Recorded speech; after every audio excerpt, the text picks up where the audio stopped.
I'm smiling. Am I supposed to be talking? Hebsy, we're live on the red carpet, buddy. Hey, welcome everybody. Episode 260 of Hebsy on Sports. Going to get going officially in 8 minutes, maybe less. Stay tuned. Mark Hebsher, Toronto Mike over there. I'm trying to look this way into my computer screen. Even though Mike is here on my screen, I'm trying to look this way so that it looks like we're talking to each other. Because little magic, little video magic. I was going to say, once a television star, always a television star. Trying my best. Do you have a tweet to put out and then I'm going to retweet it? Yes, sir. I'm going into get the tweet right now. Okay. Hey, I don't know if Gord Miller watches this show, listens to this show, but whether he does or doesn't, good job, Gord, getting it out there. Not too many people with, 250,000 followers are going to do a 4 or 5 page thread about changing the name of the award given to the Canadian Athlete of the Year. Right? I don't think Gord has any, I don't want to say he doesn't have any skin in the game. I don't know. But obviously, he heard about this, something we've been talking about for years now, and others. Gord has any, I don't want to say he doesn't have any skin in the game. Again, because I'm upstairs and not in my studio, the only way I can test that our live stream is working is to do it on the same computer you're coming through. So it's okay. We sound good, but for a few seconds you hear yourself like in a 7-second delay. So continue with the Gord Miller. Although you should save this fire for the recording, but right. Please continue. I was used to that when I had a talk show on CKEY. We had a dump button, 7-second delay in case somebody went, fuck. Right. So if they did that, in my ear, I would hear the automatic correction come out. I would hear, and that word would be eliminated or bleeped. And then you would hear yourself a couple seconds later after the delay took effect. Right, exactly. That just happened right there, didn't it? Yeah, exactly. So we do allow swearing on this program, though. But this is to confirm that the Hebsy on Sports fanatics will hear us loud and clear on your YouTube channel, and I'm going to tweet the link at you right now. All right, do that. So yeah, today's show, well, look, got a lot in it. A lot to cover. A lot of unanswered questions. It's always the best.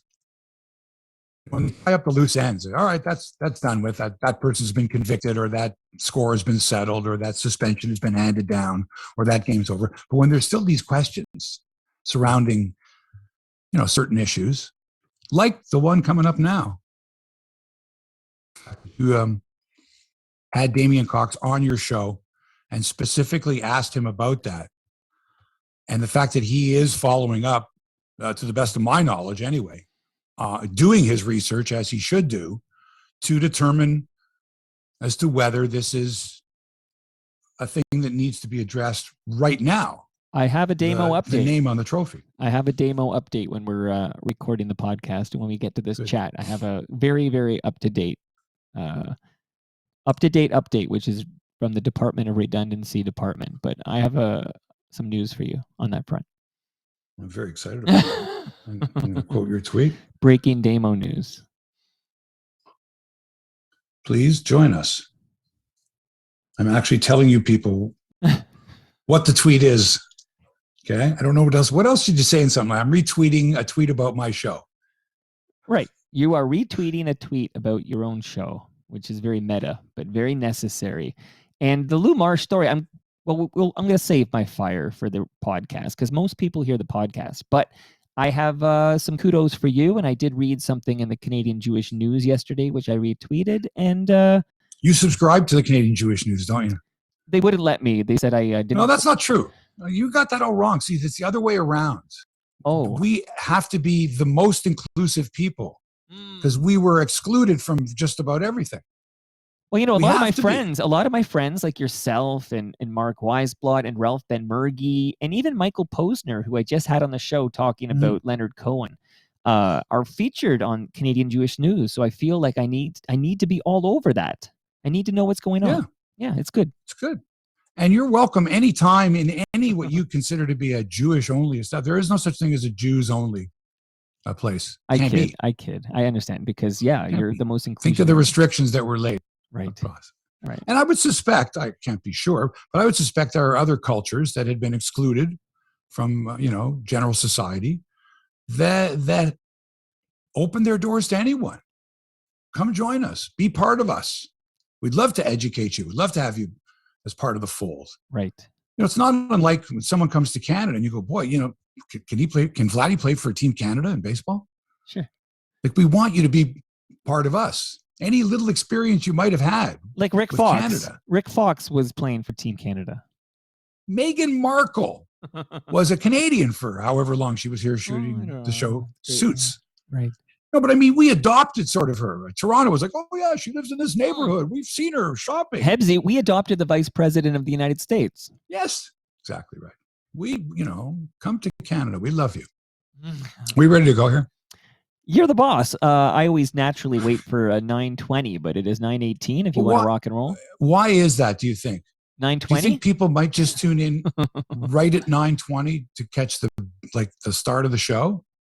Hey, let me say hi to Junk Food Junction and Moose Grumpy and Gordon Enright and Daniel Finkler and Mike Kerr and Andrew Jeeves. I don't see any Gene Velitis yet. I'm sure he'll show up for 9:20. But let's rock and roll, buddy. You ready to go? Okay. Sure, folks. If you're ready, I'm ready. Let's do it. All right, here we go.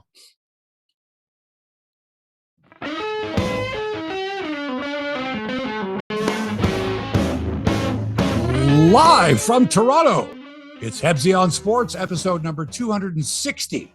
And thanks to the music of Los Lobos you're hearing in the background, nominated yet again for a Grammy Award. Best Americana Music is the name of the category. There are way too many categories in award shows nowadays. Way too many categories. Hi there, sports fans. Mark Hebsher here in the Clinton Street studio in Little Italy.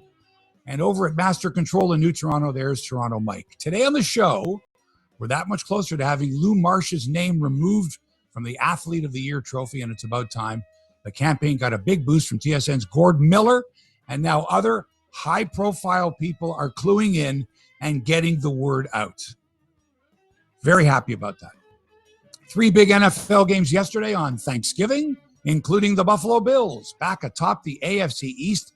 And guess who they play twice in the next 4 weeks? Yeah, the Patriots. Woohoo, it's going to be so exciting.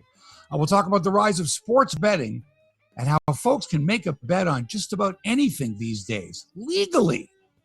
Plenty of places that'll take your money. The Leafs are flying high on the West Coast. They get the Sharks tonight in San Jose and the Ducks Sunday in Orange County. Duck Orange County. The Raptors also in action tonight in the Hoosier State before crossing the border for a 7-game homestand. You want to go see the Raptors play?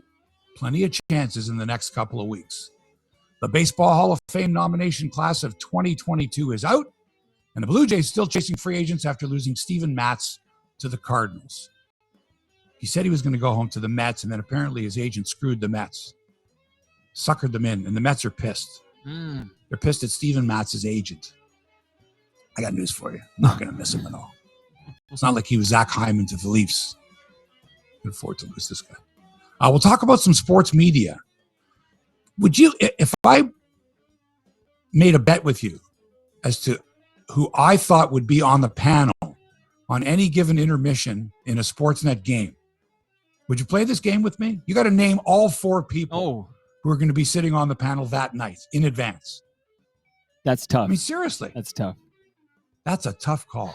Like, I got news for you. I don't know what the odds would have been.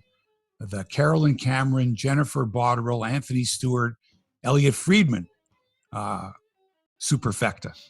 But, man, it's like auditions on the air. Like, can't they just come up with, like, it's like playing 3 different, centers on your football team.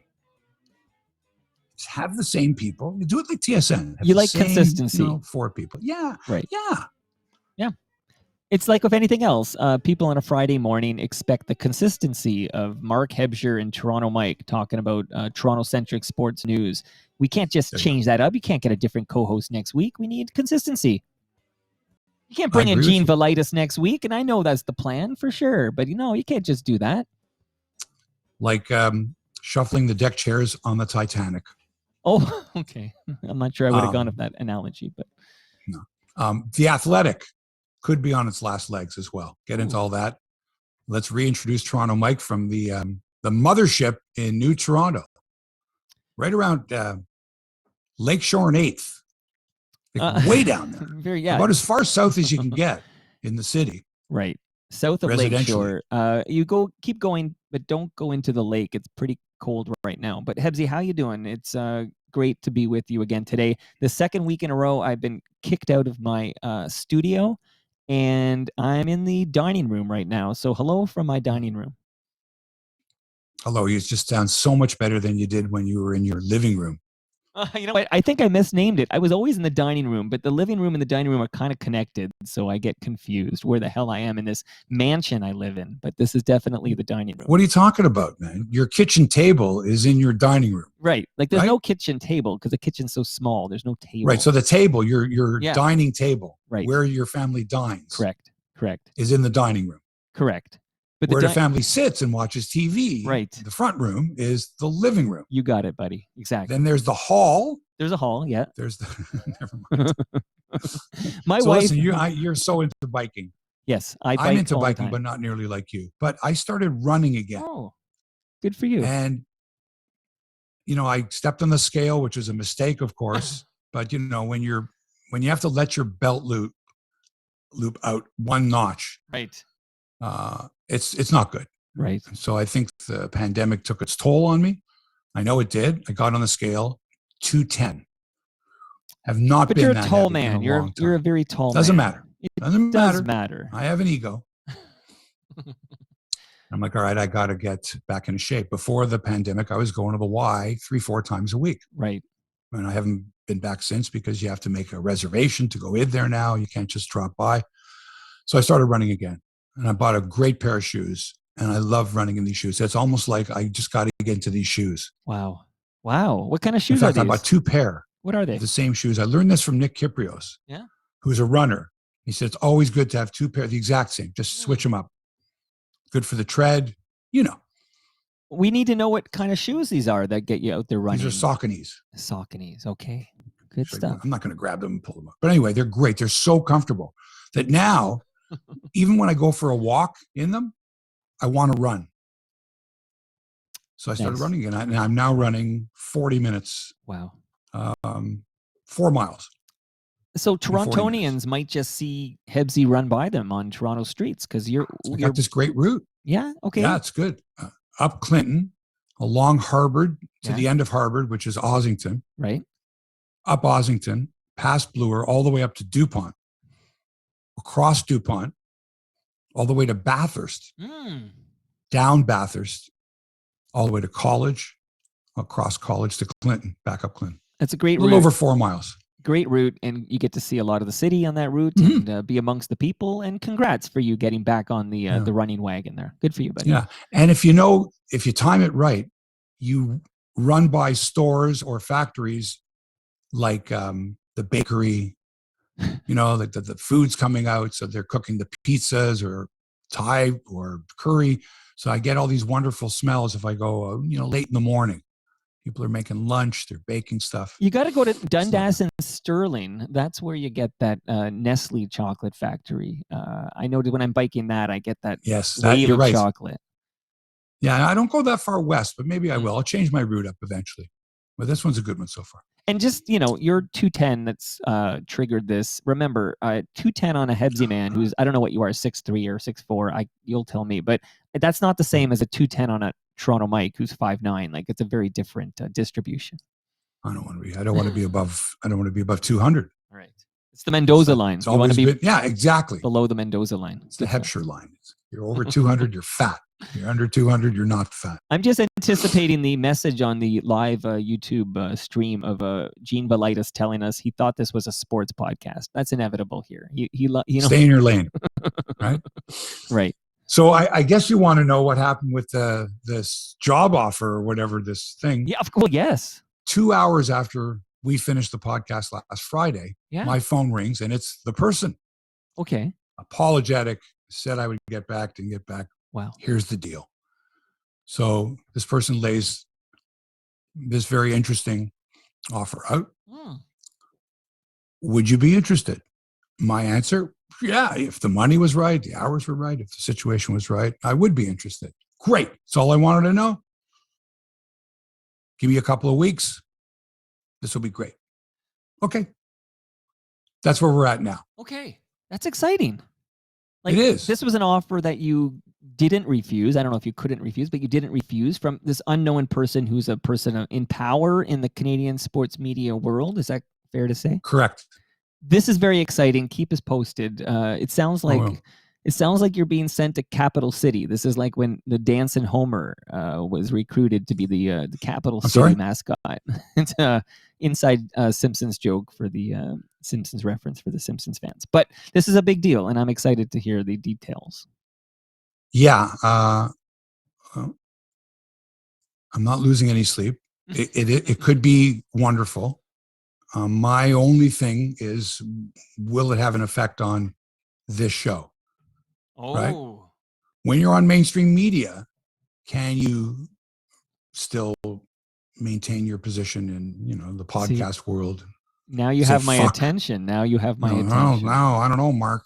You say fuck on your podcast. We can't have that. That's sort of like, you can't wear an earring on the air. Well, yeah? Yes, I can. But in this case here, like, it's not like I need this, whatever this job ends up being. I don't need this. Mm-hmm. I'm perfectly happy where I am right now. It would be lovely, but it's got to be right. And if it's going to take away any of the freedoms that I have now, it defeats my whole purpose in life, which is to be able to say what's on my mind without fear of reprisal. Right. Well, this is a money thing, right? Like, there's a certain level of compensation that makes all that sacrifice worth it. So, and you're right. That's what it comes down to. How much work's there going to be, and how much money is it, and can I go back to that life of earning the dough but sacrificing my freedom? Well, I can't believe that there might be an opportunity for you on mainstream media after all those conversations we've had about how you're never going to get a gig in mainstream media. And Russ Peterson wants to know if you're going to be the fifth guy sitting on the desk between periods at Sportsnet. No comment. Stay tuned, everybody. This is exciting. We'll get an update. It's not my area of expertise, breaking down hockey games. Let's break it down. Let's break down this goal by Connor McDavid. Right. All right, there he is there. He goes around one. He goes around another. He skates really fast. Right. He gets to the outside. He flips the puck over the goalie's shoulder. What a great goal. All right, thanks for that analysis there, Mark. That was terrific. All those years of watching hockey games. Great to have you on the panel. No. That's exciting update for you. I also want to just tell the listenership, in case you're going to be modest about it, although I doubt you will be, but I retweeted a link to the Canadian Jewish News yesterday. You wrote a long-form article in which you basically reiterated all the things you've been saying on this show for years about the Lou Marsh Trophy. You don't even like to say the name Lou Marsh, and how you believe it should be named after somebody more deserving. Terry Fox. It's a natural. But there is a Terry Fox Award. That's the only problem. Couldn't be better. Instead of having a trophy named after someone who was narrow-minded, bigoted, intolerant, and an influential man at that, why not name it after someone who was uplifting, courageous? I could not think of a greater athlete, attempting to run across Canada with one leg. Right. But Damien Cox is basically, his thought on that is that name is taken for another humanitarian award. There is a Terry Fox Award for humanitarianism. So he doesn't believe that's available. But I'm sure you can come up with a name. Right. Let me put it this way to you. I have not heard and thanks, by the way, to Gord Miller of TSN, who tweeted out, and he's got 250,000 followers. Many of whom, I'm sure, didn't know the background of Lou Marsh. No idea. Why should I start delving into Lou Marsh? Just the name of a trophy. But now that we are paying attention to what things are named after, schools, streets, how about awards too? Right. While we're at it. Right. And so this isn't a cherry picking exhibition where it's like, oh, there's a quote that Lou Marsh had. There's one thing he said, but all the other stuff was great. No, he apparently was a wonderful man. He was the one who started, I think, the Star Sportsman's Corner, the Santa Claus Fund. Oh, right. Is it So he Jim was a great Proudfoot? man when it came to being a good community guy. But the fact of the matter is that some of the stuff that he wrote just it did not advance humanity, right? It didn't make people better. It didn't make them think more clearly, or, he was influential. And you read that, well, Lou Marsh said this, that, I don't want to go over some of the stuff that he wrote. Well, okay, wait a second. Right. He called an Italian runner an olive-hued macaroni eater. What the hell is that? And then in consecutive articles, he writes, Tom Longboat, the great Onondaga runner, Longboat must be handled, not trained. And then he writes, chances are that Longboat will end up in a circus. What the hell's that? He never wrote about white people that way. Right. And that's where you have to say, listen, he advanced these horrible stereotypes. He didn't stomp on them. He didn't stop them. He didn't refute them. He advanced them. Right. Wrong. So anyway, the article's thecjn.ca. People should read the article, but I do have an update for everybody. This is from Damian Cox. And by the way, one of your listeners, Alan Gold, is pointing out the hypocrisy that Damian Cox is all over Chicago for the name of their hockey team and their logo, all over. But he continues to sort of stand behind the name Lou Marsh. So the big update from Damian Cox, this is from this morning. There's now an independent... From this morning? Yeah. There's an independent committee or group of people who are looking into this matter to determine whether the name will stay for next year. So for sure, it's going to be called the Lou Marsh Award this year. And this independent group is looking into whether, so Lou Marsh will definitely be the name this year, the one they're about to name, I guess. And then next year, it might change depending on the results from this independent review. That's the, so Damian says it's with an independent review. He's hands off. They're going to look into it and determine whether it gets changed for next year, but it's not changing this year. So here's Damian Warner, the defending Olympic decathlon champion from London, Ontario, read my book. In fact, he was nice enough to give me a testimonial, nice comments about having read the book and learning a lot. Right. I know that he knows all about Lou Marsh. Right. If he wins, if Andre DeGrasse wins, no matter who wins, could that person refuse to acknowledge the trophy as anything but athlete of the year? Like, is there a way, do you think, not refuse the trophy? Because that's whatever. I don't know. Could they have it presented to them the following year when it's not named the Lou Marsh Trophy? Something like that. Hebsy, I mean, no idea. Wait a second. When are the nominations already in it? Like, is the name still on the trophy? I think Can you not get it re-engraved? I'm just telling you, this is from this morning. Cox says it's going to be the Lou Marsh Award this year, and this independent board will determine whether they change the name for the 2022 unveiling. So, and by the way, I can see the future. This name is changing. Okay, this name is changing. The fact that they're going to, wait another year, it just seems like a little bit of a cop out here. Because I mean, is there any chance they'd come back and say, "Oh, we're going to keep the name Lou Marsh"? No, right? Not in this climate. No. Well, also, like who out there is clinging to this? No, we've got to keep calling it the Lou Marsh Award. Whoever that person is, have they educated themselves? Well, that's Damian, I think. And we had DMs this past week about, I sent him links to you talking about this on Hebsy on Sports. It was very nice. That was nice of you. Yeah, I did do that. The anti-Indigenous, I think, is a no, like that's a slam dunk. He definitely used anti-Indigenous comments for sure. There was some racism there. The more gray area, I suppose, is the anti-Semitism, because the only smoking gun on anti-Semitism is that he did not favor a boycott of the Berlin Olympics. He felt like Canada should go to the Berlin Olympics. And it is a bit of a... No. And he also said that the Nazi treatment of Jews was overblown. Okay. That's a direct quote from him. All right. Fair enough. Okay. And he also called, the boxer Sammy Lufspring. And Lufspring had told me, not in such a direct way, how he didn't like Marsh and those of his ilk, which to Sammy meant the wasps of Toronto that were controlling the media and were telling stories, because Lou Marsh had called him an aggressive Jew boy. Oh.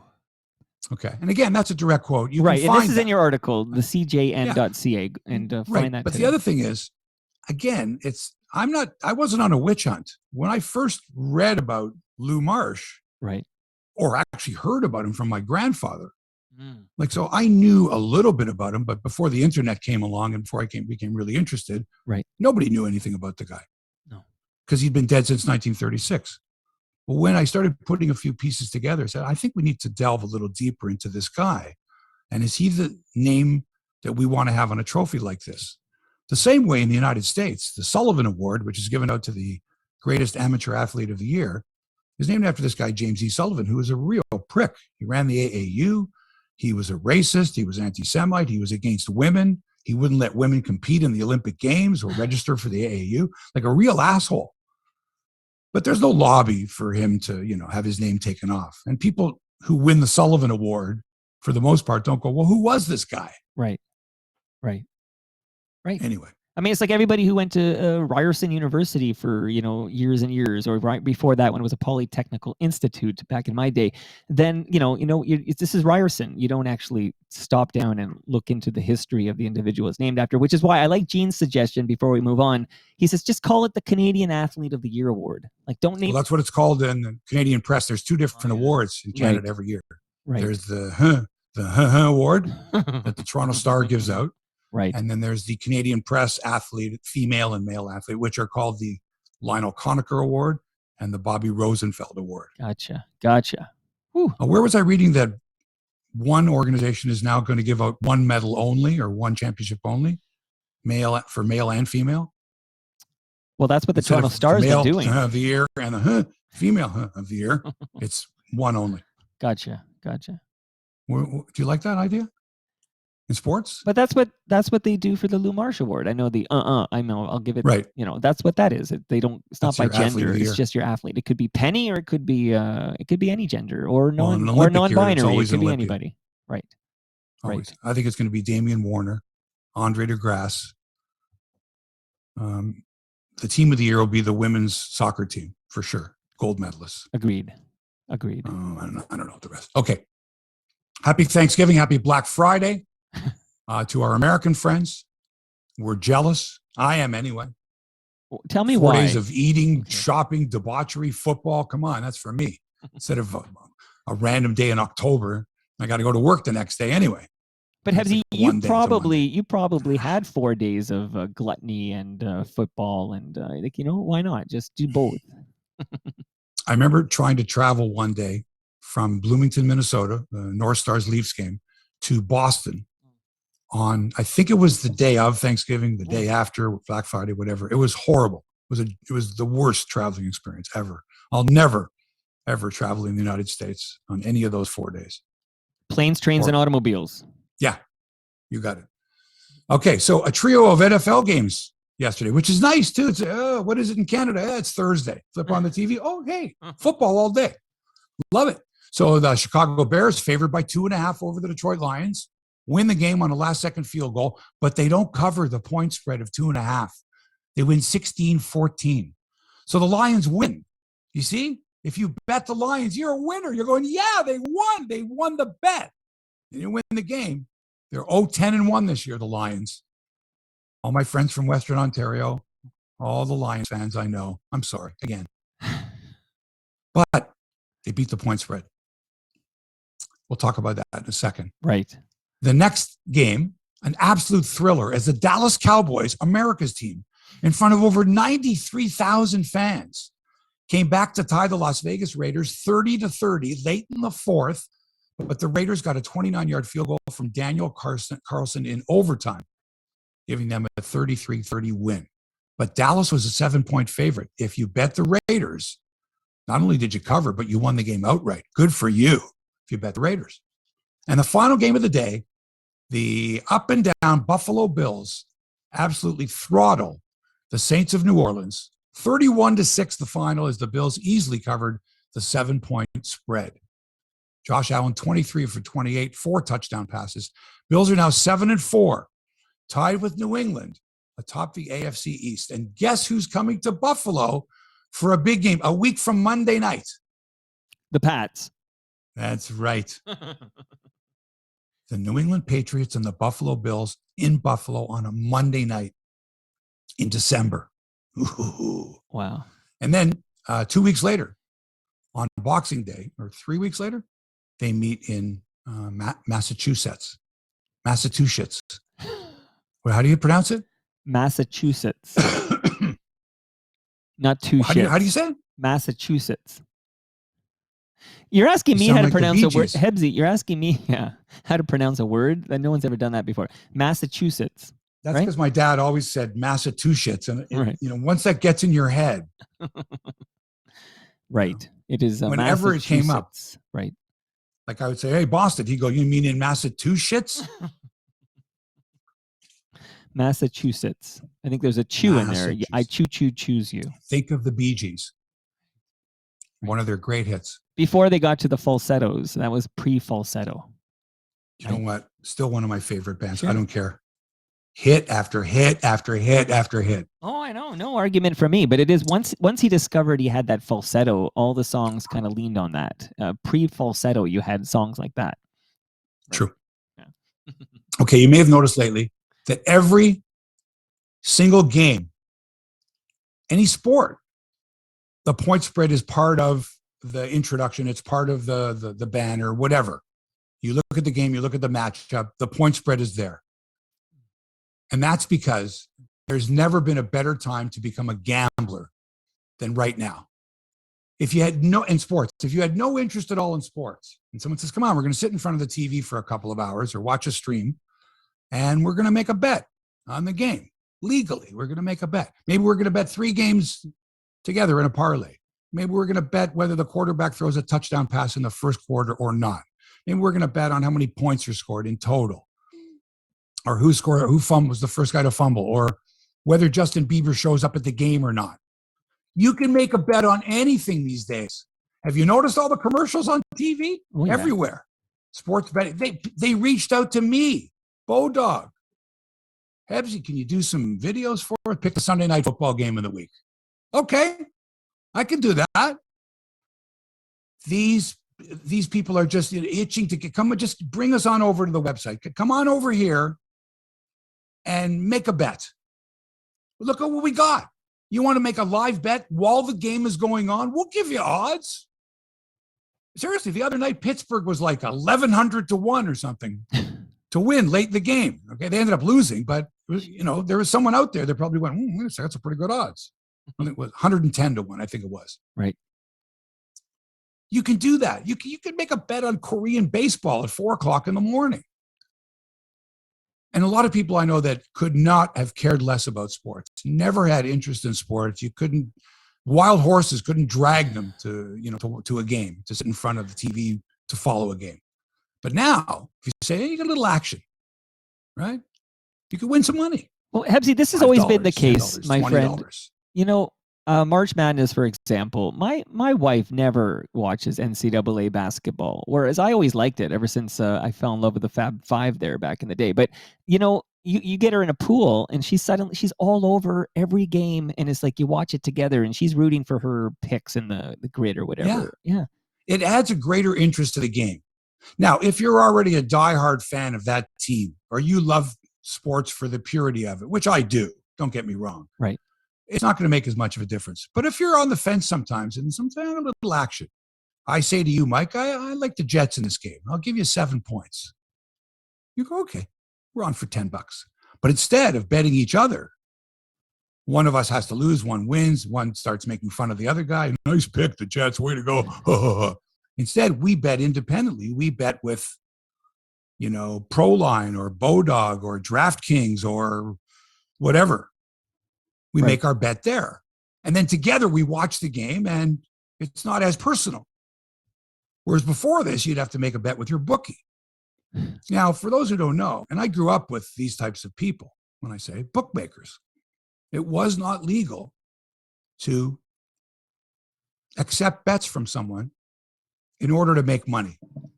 If you were just betting straight up, we're betting $10 on the game with the point spread. It's you and me, fine.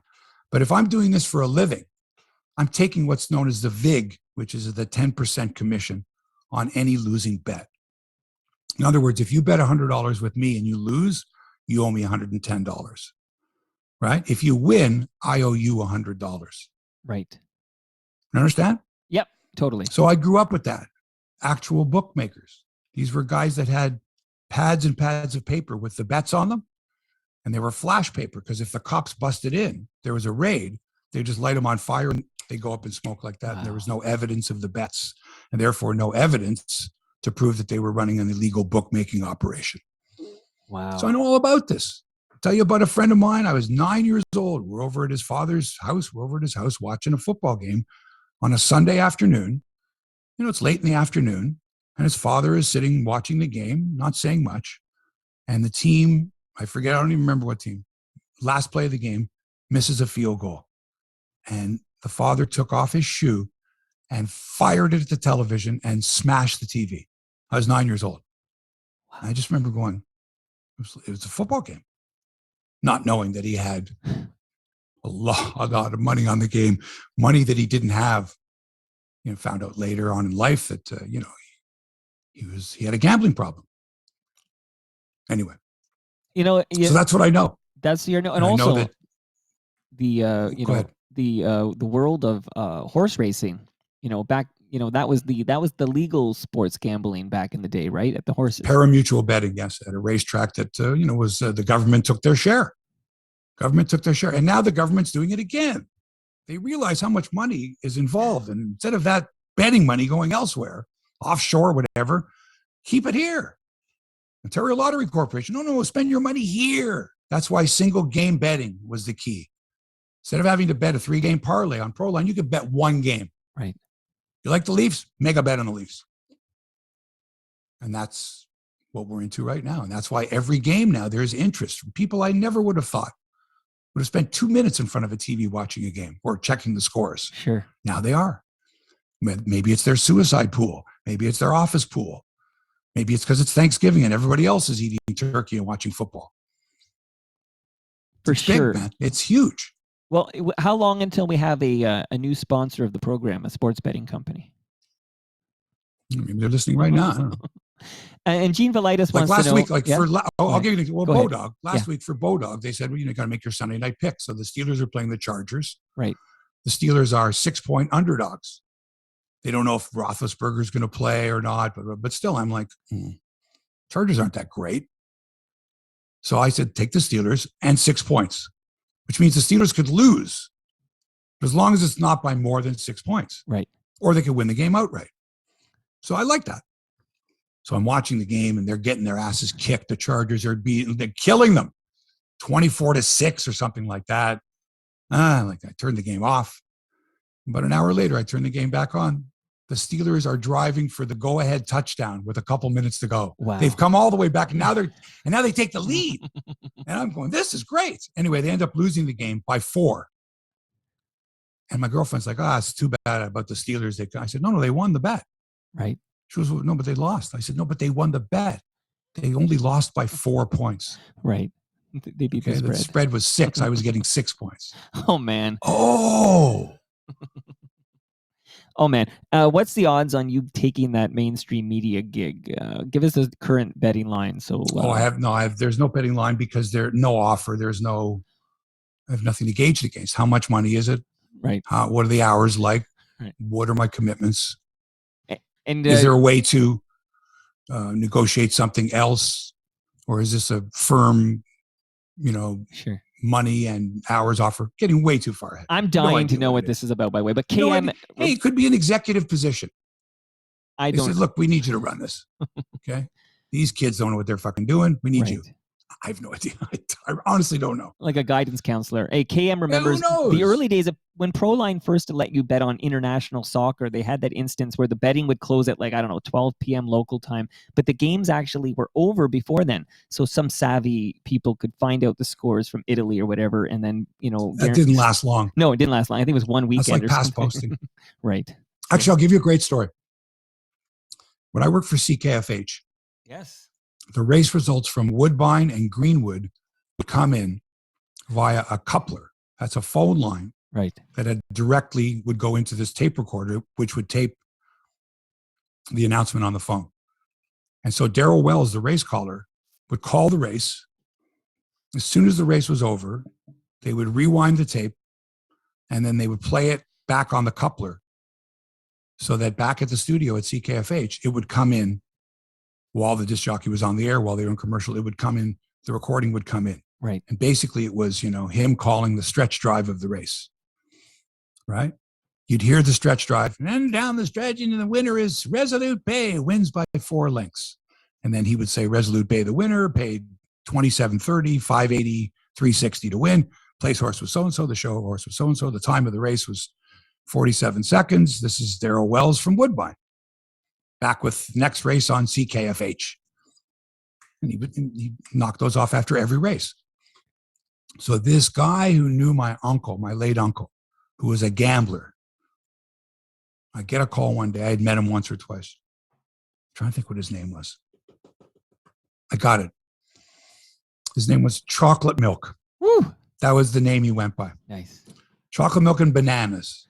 Anyway, just a character. Love it. He's going, yeah, it's a friend of your uncle's. Yeah, okay, we met. He says, listen, there's some money in this for you. If you can get me the result of the race before you put it on the air.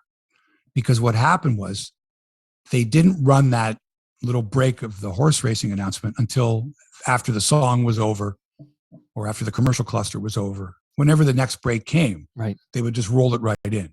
They'd run the little and then they would run this. This is, Daryl Wells from Woodbine. So this guy knew that from the time the race ended until the time the radio station played the call of the race could be a few minutes. Sure. And could he get in there and get a bet down before the race was declared official? In other words, before you heard the announcement on the radio. That was the only way to find out when the race was over. There were no telephones at the racetrack. You couldn't pick up the phone at the track and go, yeah, they just crossed the finish line. The winner was number 4. You couldn't do that. Right. No phones allowed. No way of communicating to the outside world who had won the race. So this guy's basically strong-arming me, saying, get me the result. Right. And some money. I said, I can't do that. And then he would call again, a couple days later. You don't want to mess with these people, Hebsy. He'd up the money. And I just remember going, holy cow. And I'm talking, this guy was offering like $500. This is years and years ago. Right. $500 to do what? To listen in while it comes in on the coupler, find out what the result was, and give him the name of the horse. It's tempting, Hebsy. That's tempting. That's against the law. Are you kidding me? But people think of things like this. Oh my. Trying to get the edge. Gamblers are always trying to get the edge.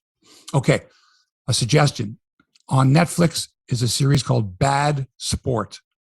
2 words, Bad Sport.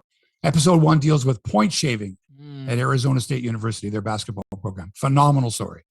But there's also an episode about the 2002 Olympic pairs figure skating. Sally and Peltier. Right, of course. Do you remember the controversy? We were, the Russian judge, I think it was. Was it Russian? Phenomenal documentary. Okay. There as well. So the series is called Bad Sport on Netflix. Really good stories. Check it out. Okay, the Maple Leafs in San Jose tonight, fresh off a 6-2 triumph of the LA Kings at the Staples Center. And in case you couldn't stay up late, and really who can these days, the Leafs had their finest offensive output of the season Wednesday night. I watched it the next day on YouTube. The invisible man, Pierre Engvall, had a goal and an assist to lead the way. Rasmus Sandin, 3 assists. Jack Campbell, 30 saves for the win. Austin Matthews scored. And they had this big thing about Justin Bieber. Bieber was at the game. Did Bieber go down to the dressing room? They got like Mark Masters of TSN on the Bieber beat. It's cute. Sure. Because let's face it, it's good that Justin Bieber is a Leafs fan and is friendly with, Matthews and Marner.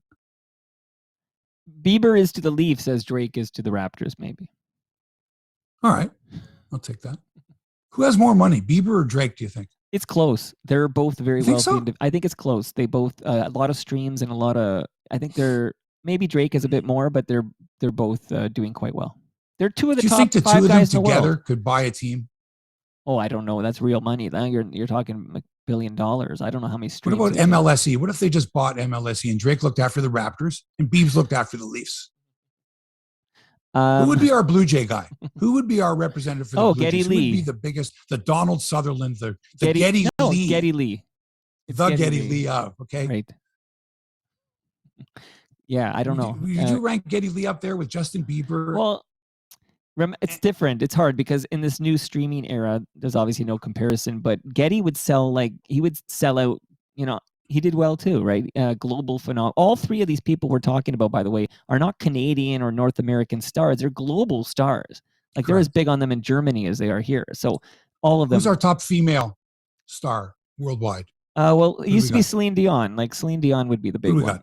Celine Dion is a big one, Massive. Right? Shania Twain was very big for a long time. Pretty good.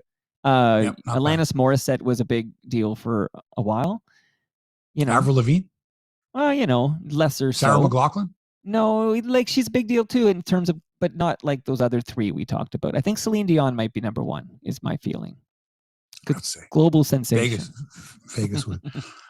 Next star will be Joseph Hall. He's the backup goalie to Jack Campbell, and he gets to start tonight in goal. Career record 2-0-0, including a shutout. Leafs are 2 back of Florida atop the Atlantic Division, 4 points clear of third place Tampa, but the Bolts have 3 games in hand on the Leafs. You mean Wall, like not Hall, Wall, right?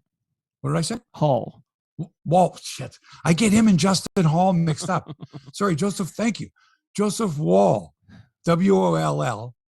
Yeah, not to be confused with Justin Hall, right. H-O-L-L.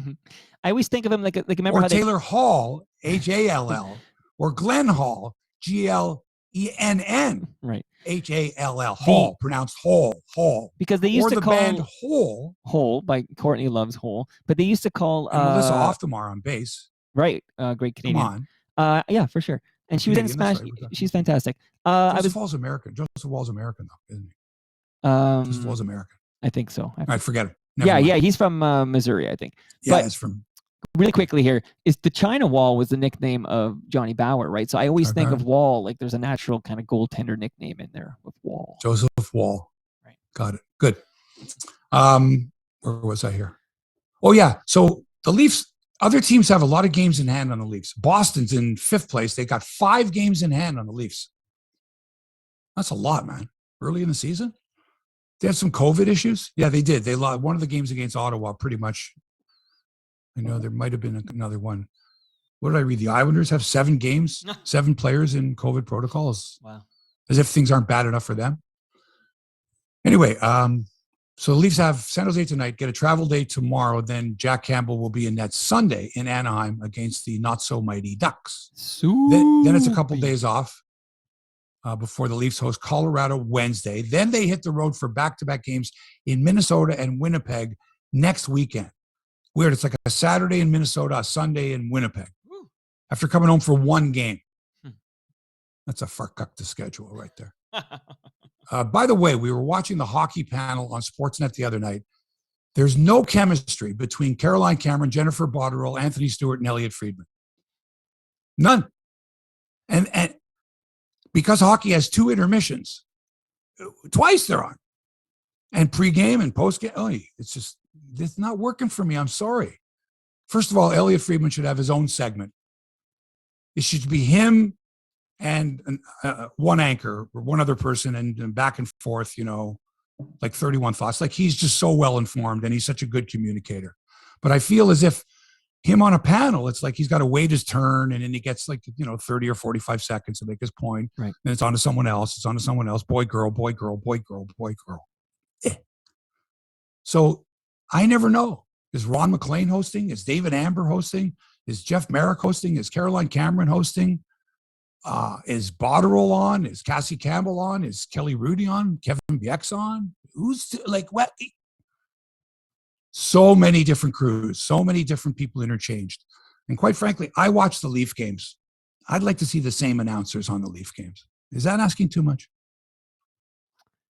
No, I don't think so. I think that's a reasonable request because, again, we talked off the top, but we're looking for consistency, right? These are kind of, you get into a groove and you like the consistency, and that's all part of the deal. That's why when your favorite morning show changes, it's disruptive to your life. Even though it's just a radio show, you're used to these certain personalities and voices every day, and you get used to it. I know.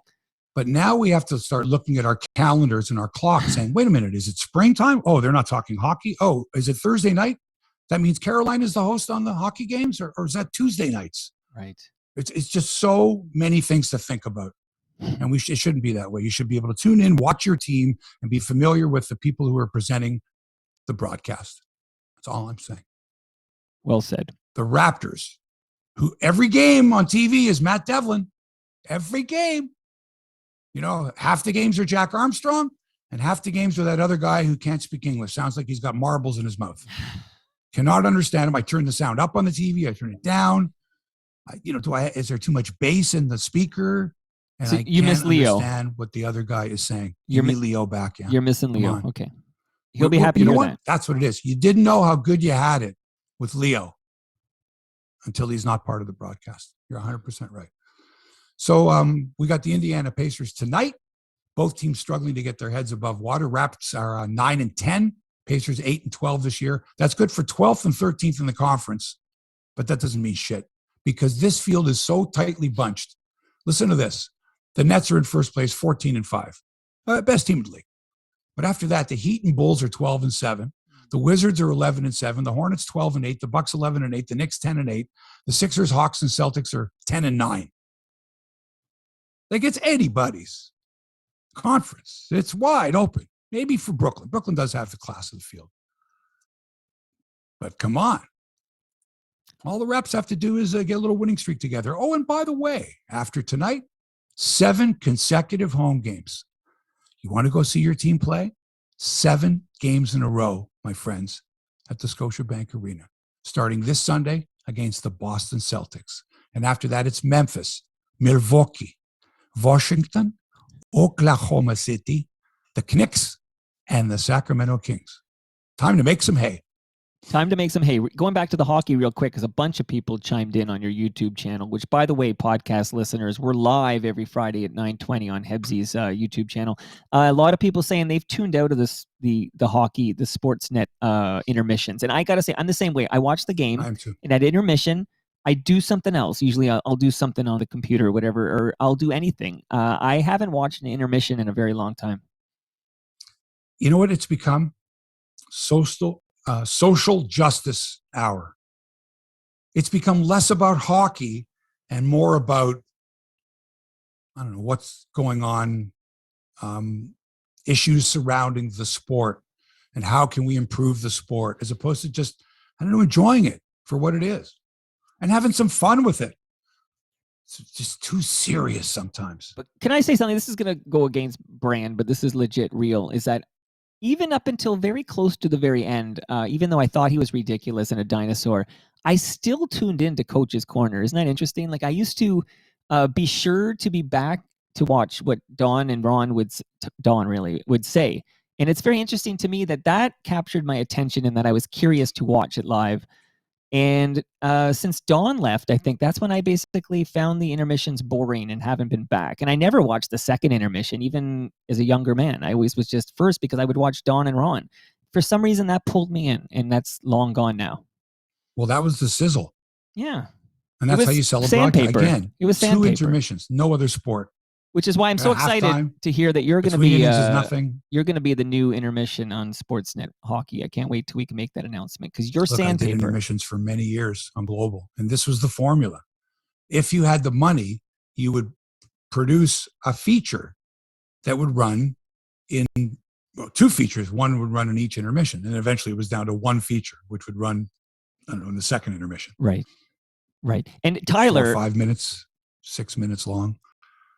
Again, produced, you know, your guys go out and shoot it, you edit it, it's got to be voiced. Right.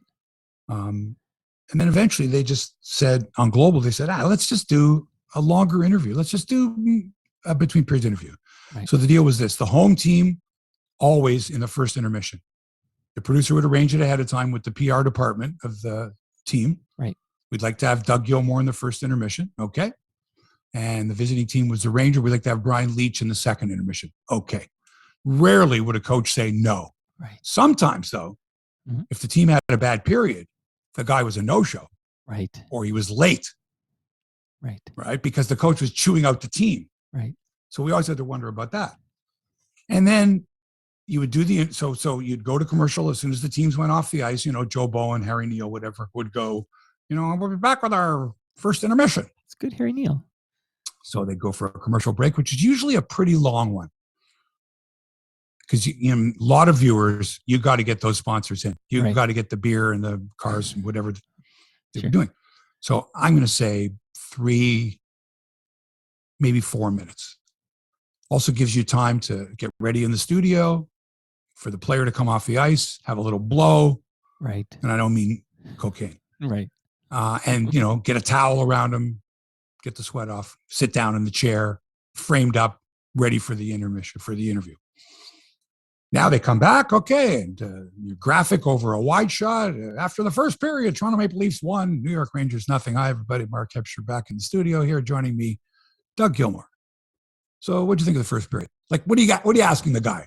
How's the family? You know what I mean? There's not much you can do. Sweaty hocky interviews, hockey player interviews. Well, I've seen that one. These were 5-minute interviews. I've seen the one with you and Wayne Gretzky on YouTube. I think it's. These are 5-minute interviews. Right. Now remember, there's 2 intermissions. So are people at home riveted to their televisions? I don't know. Are they dial flipping? Is there something else on? Well, there was less to do. We didn't watching, have the internet back then. Like, it's a big deal breaker, this internet thing, Hebsy, because now we're all on Twitter and everything's at your fingertips. It's a whole different world. So back then, so you do a 5 or 6 minute interview, and then thank you very much, Doug. Okay, we'll be right back. Just another reminder that the score is still 1-0. Right. And here's our summary from the first period. You know, Dave Andrechuk scoring at 4:27 from Gartner and Gilmour. Right. That was the only scoring. Shots on goal were 10-8. And we'll be back with more, you know, feature on, I don't know, whatever. We'll check the out-of-town scoreboard when we come back. Back to commercial, another 3-minute cluster of commercials, right? Right. Back to me. Hi, everybody, you know, let's check the out-of-town scoreboard. Couple of games. Here's who scored. We might have a highlight to throw in there. I don't know. Take another break. Come back with like the, I don't know, some other standings or some other scoring leaders. I don't know if there wasn't a feature. Twice, 2 intermissions of that. Now, let me tell you, it was hard to come up with content. Right. And it's even harder now. So it becomes a formula. Back to the panel. Couple of minutes for each one here. I don't know, 8 minutes in total for the segment, let's say. Maybe you throw to another panel, or you throw to Kyle Bukakis or Sean McKenzie rinkside for an interview that they had taped when the guy came off the ice. Right. Like, as soon as that guy came off the ice after the period, boom, 2 questions from Sean McKenzie or Kyle or whoever's doing it. And that's it. 60 seconds max. More like 45 seconds. Well, because they don't say anything. Like, what a waste of time. What do you expect from them? Right. But think about having to sit next to someone and ask in 5 minutes and getting 3-word answers from a sweaty hockey player. Yeah, I know. That's tough, man. It's hard. It's hard to do those intermissions. It's hard to get good content. If they spent the money and did really good features, and some of their features are very good, but the panel after a while, no matter who's on it, it's all blah, blah, blah. Look here, that black thing, that's the puck. Okay, he's taking the puck. Right. Watch this. He flips it over the goalie. Watch this. Like, I can see. Give me some insight. Give me some analysis. Tell me why that play happened. Tell me who made a mistake. Give me more Kevin Bieksa. Give me more Elliot Friedman. And give me less of the politically correct panel talking about social justice issues. That's it. I feel better now. In baseball, the Blue Jays lost free agent Steven Matz, who signed with the St. Louis Cardinals 4 years, $44 million. But it's okay. According to Bob McCowan, the Blue Jays signed Robbie Ray to a 5-year, $115 million contract when he retweeted a tweet from a fake account by Ken Rosenthal. What do you think of that, Hebsy? That's so stupid. I'd be disappointed. Do you if my really kid need to did get that. it out there that you were the first? That people went, oh, I heard from Bob McCowan that the Jays got Robbie Ray. You've just taken a hit to your reputation. It's better to be correct than first. It's better to be right than first. Do your research. Okay, we're talking about someone that was famous. First of all, he follows 0 people. Right. On Twitter, 0. What's being followed that matters, actually. Nobody, even God follows somebody. Come on. 0 followers. What's that? And so you're not informed because you're not following someone who's tweeting stuff that might interest you. Right. And then to not even check an account to see if there's a blue check mark. Right. And see if that's actually Ken Rosenthal's account is unconscionable. But he's not a journalist. He's another talking head, right? He's like a character. He's not a journalist. Never mind. Okay. Here, just one last thing on that, though. It only takes 30 seconds to do a sniff test on a tweet like that to determine whether that's the real guy or not. It only takes 30 seconds, and it's a worthwhile 30 seconds. And what's interesting to me is, so he tweets that, Bob McCowan, and everyone and their uncle kind of spreads the word hey, man, you fell for a fake account or whatever. And how long did that thing stay up? I didn't even notice when it eventually comes down, but it was up a long time. Anyway, it was lingering for a very long time. Come on, Mike, you've got to know by now. Yeah. You've got to know the way things work. You have to understand how easy it is to research something, to put in just a little, and I'm not talking about hitting Google and putting in a name. I'm talking about just get to the next layer. Go find something yourself. Go delve a little deeper. Find another keyword or whatever. Right. Sniff test. Find out. Right. It's not that hard. I know for a fact that there are people out there on the Lou Marsh thing where they're like, the same was with this guy or that guy. What are we going to do? We're going to take Harold Ballard's thing away from him. What about Conn Smythe? Take the award of him. Where does it stop? No, man, just do a little research. You can do it. It's not hard nowadays. It was a lot more difficult back in the day. Who knew anything about Lou Marsh? There was no internet. You would actually have to go to the reference library. Yeah, you have to go to the microfiche. Yes, sir. Interesting. 2022. So come on, it's not that hard. Not that hard. Newspaper, it's the easiest thing in the world. Right. Yeah, I agree. So you can actually go to your public library website and get every single copy of the Toronto Star. Right. Every single article that Lou Marsh wrote and go through them with a fine-tooth comb if you want. Right. It's available to you. Do your research. Back to Steven Matz. Good riddance. Big deal. I was never that confident with the guy. I wouldn't have given him 3 years, much less 4 years for $44 million. Good for the Cardinals. And the Mets are pissed because the Mets, he said he wanted to go back to the Mets. And the guy who owns the Mets now, the billionaire, I can't think of his name, he says they never came back to us. We were assured that we could make any matching offer. We would have matched the Cardinals' offer. And his agent was being a prick and stuff like that. No, come on. Who cares? Steven Matz wants to go to St. Louis because those home runs that you'd be giving up in other ballparks won't go out of the park in St. Louis. That's why he signed with the Cardinals. Because he knows if he gives up a rocket to deep left field, there's a chance that it stays in the ballpark in that park. That's a pitcher's ballpark. He's not stupid. Okay, the 2022 Hall of Fame ballot is out for baseball. So this is a really interesting year because it is Curt Schilling, Barry Bonds, and Roger Clemens' last chance to get in via this route, right? Or route, as they say in the States. If they don't, they're going to have to get in via the Veterans Committee. So Schilling had 71.1% of the ballots in 2021. He needs 75% for induction. So people think he's a lock in 2022. A lock. Oh, He's got to be. I don't know about that. right. I'm not so sure.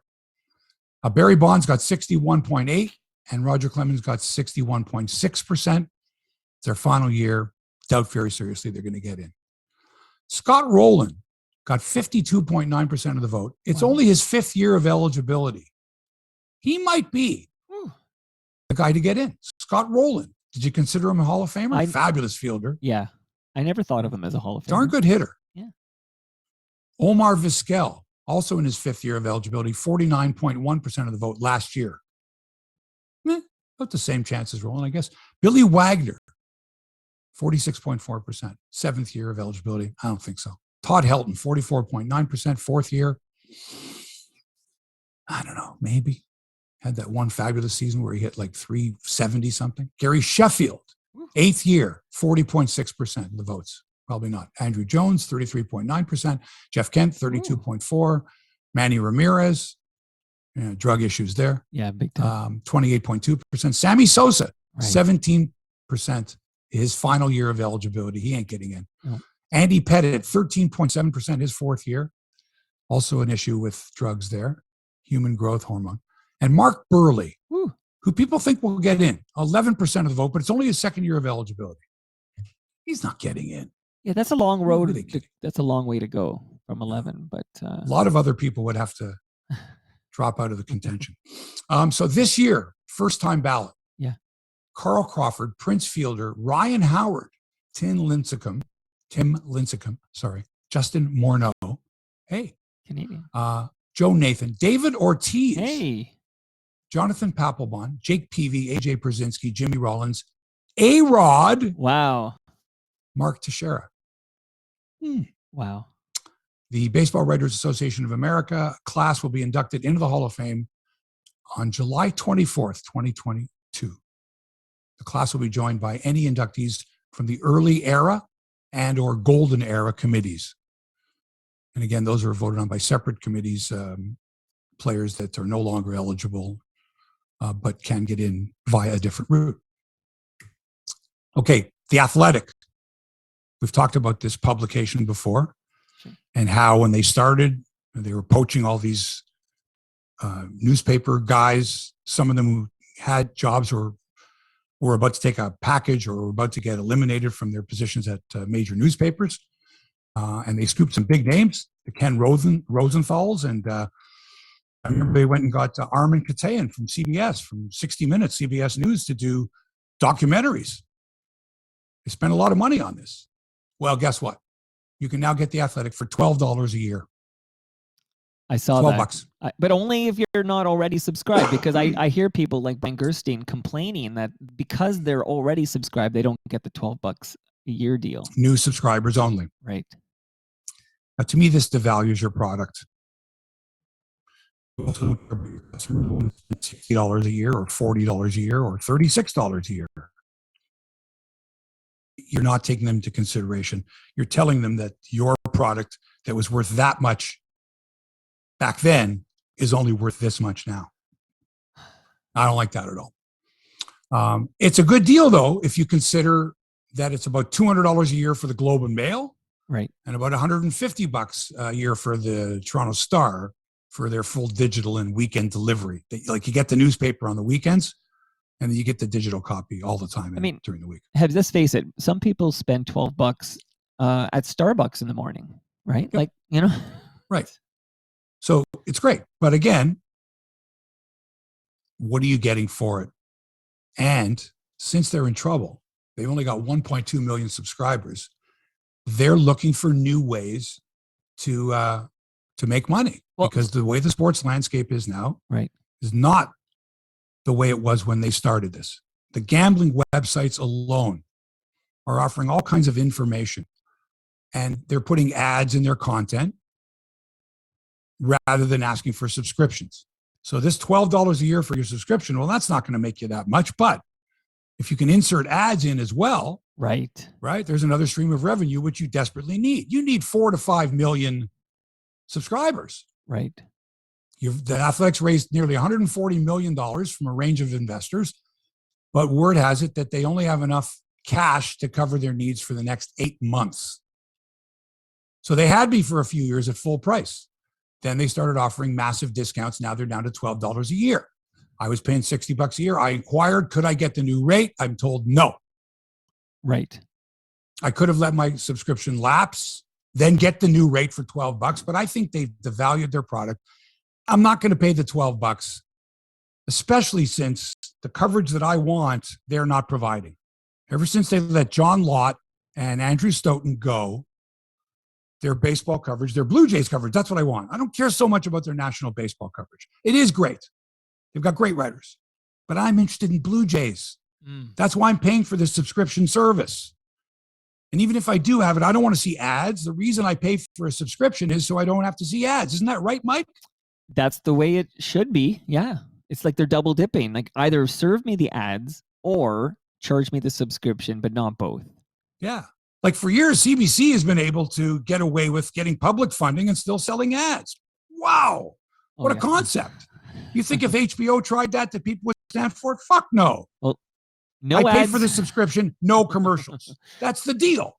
I pay for the subscription, no commercials, no ads, which means on HBO shows, well, there's a lot of product placement.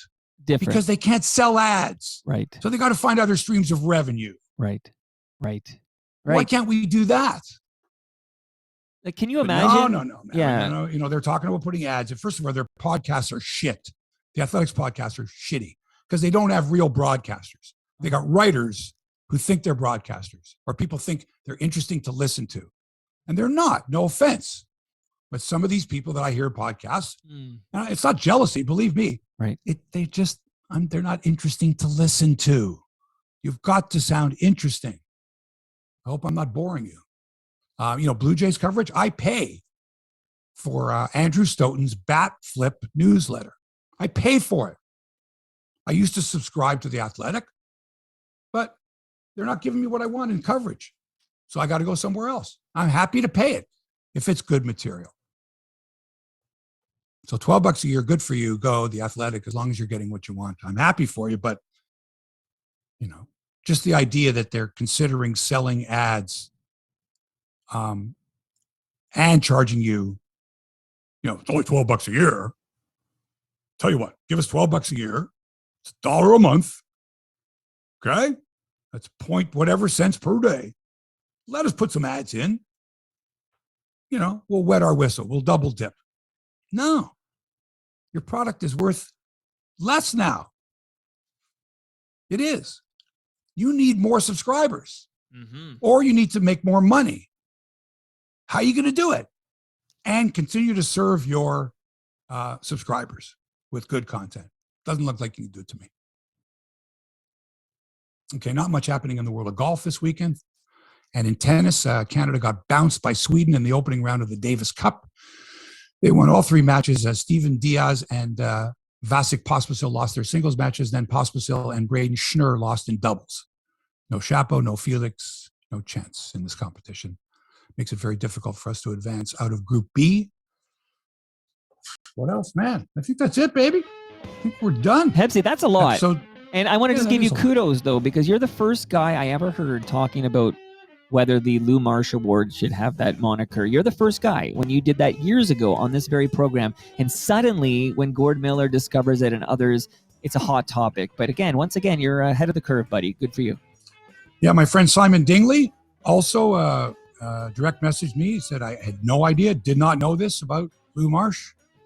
Thanks for that. And, he retweeted it. So tell him to listen to Hebsy on Sports. He would have known about it. He does. Believe me, he's well informed. That's it for episode 260 of Hebsy on Sports. Thanks to Toronto Mike, as always, for production and inspiration. Hit him up at Toronto Mike. And thanks to you for allowing us into your headspace. I know there's lots of room in there. Thanks for fitting us in. Back with another episode of Hebsy on Sports next week. Until then, so long for now.